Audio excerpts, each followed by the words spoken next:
My greetings to those of you who are watching this video of mine. In one of my earlier videos, I had talked about the Israeli-Hamas conflict.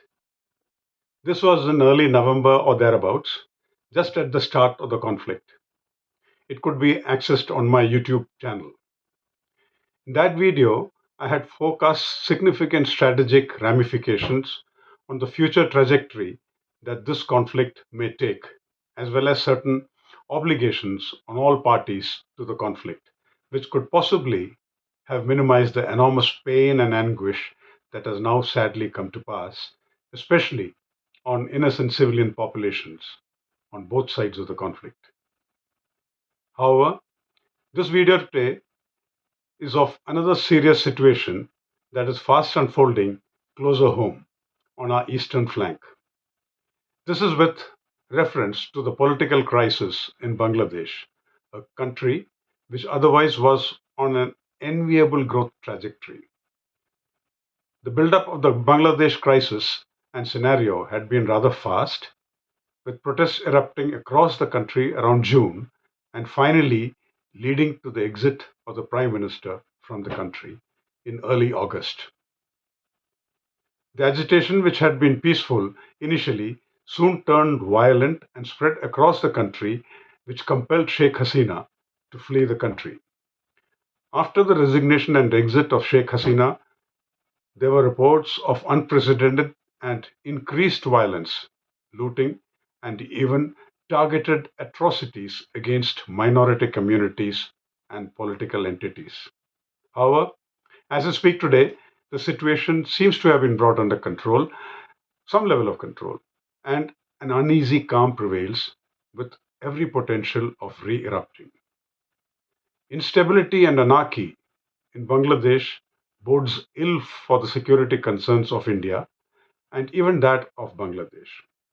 Speculations and aspersions are rife of external players having been involved in this recent crisis in Bangladesh. My intent here is not to discuss about those, but to look at the strategic ramifications for India and even for Bangladesh. Bangladesh occupies the soft underbelly of northeastern India. This is a distinctive geographical reality where the country is ensconced within the territories of India, except for a small portion in the south where it shares a border with Myanmar.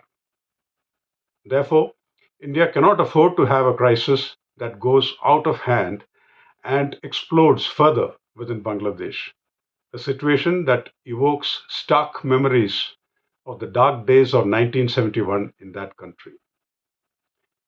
Being located within India's territorial confines and with extremely porous borders, India cannot afford to have an unstable situation in Bangladesh with the dangers of extremist factions inimical to India's security concerns that are operating within Bangladesh, taking control or exerting influence or power within the country. These radical elements were kept at bay during Sheikh Hasina's regime.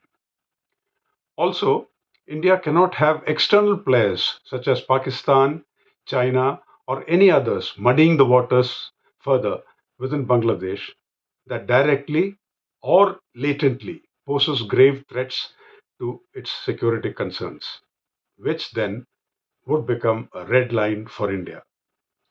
This is something which should be clearly articulated openly through our diplomatic channels or through track to diplomacy or backdoor dialogues if these are open. India's concerns must unambiguously be conveyed with the right messaging that if that were to happen, India would reserve the right to adopt measures to protect itself in a manner it considers appropriate and exigent in the interest of the security of the nation.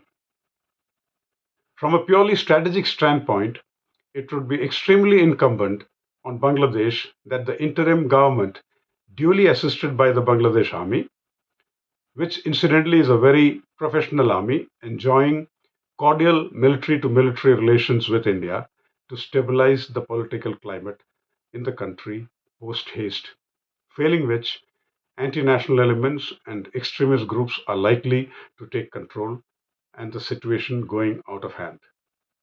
This then would have serious ramifications for the security and the continued growth and progress of Bangladesh.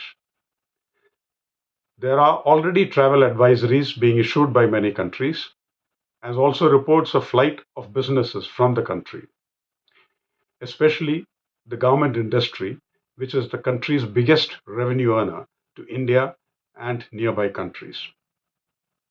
The interim government, duly supported by the Bangladesh army, cannot cede this space, this political vacuum, now to any external influences or extremist elements, which then will be a sure path to ruin, as witnessed in Pakistan.